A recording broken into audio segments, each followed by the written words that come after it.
मोमिन मर्दों से कह दो कि अपनी नजरें नीची रखा करें और अपनी शर्मगाहों की हिफाजत किया करें। ये उनके लिए बड़ी पाकीज़गी की बात है, और जो काम ये करते हैं अल्लाह उनसे खबरदार है। और मोमिन औरतों से कह दो कि वो भी अपनी निगाहें नीची रखा करें और अपनी शर्मगाहों की हिफाजत किया करें,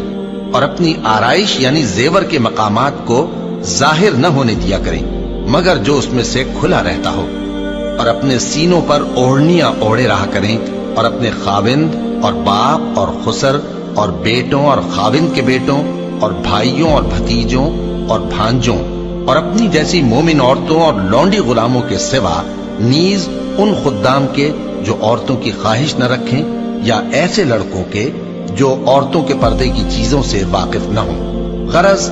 इन लोगों के सिवा किसी पर अपनी जीनत और सिंगार के मकामात को जाहिर न होने दे, और अपने पांव ऐसे तौर से जमीन पर न मारे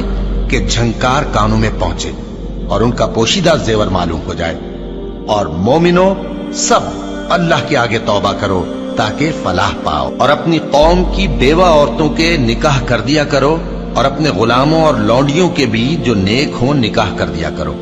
अगर वो मुफलिस होंगे तो अल्लाह उनको अपने फजल से गनी कर देगा,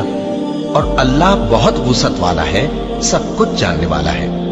और जिनको ब्याह का मकदूर न हो वो पाक दामनी को इख्तियार किए रहें यहां तक कि अल्लाह उनको अपने फजल से गनी कर दे।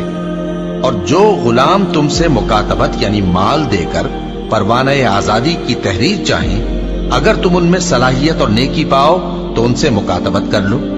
और अल्लाह ने जो माल तुमको बख्शा है उसमें से उनको भी दो। और अपनी बांदियों को अगर वो पाक दामन रहना चाहें तो दुनियावी जिंदगी के फवायद हासिल करने के लिए बदकारी पर मजबूर न करना,